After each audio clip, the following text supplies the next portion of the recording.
ইমাম সাহেবরা একবারেই ভালো না। একবার বলছে এটা করা যাবে না, একবার বলছে সেটা করা যাবে না। তাহলে আমরা কি করব?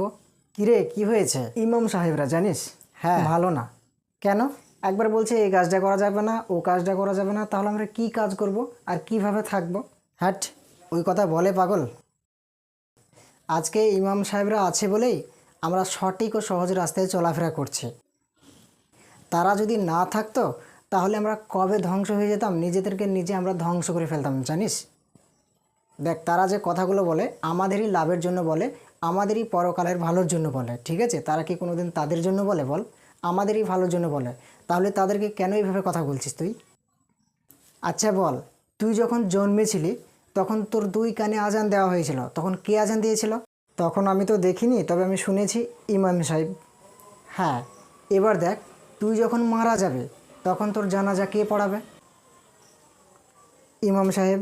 তাহলে তুই কিভাবে বলছিস ইমাম সাহেবদের কেন দোষ দিচ্ছিস? ঠিকই বলেছিস, ইমাম সাহেবরা যদি না থাকতো তাহলে আমাদের জীবনটা পুরো তছনছ হয়ে যেত।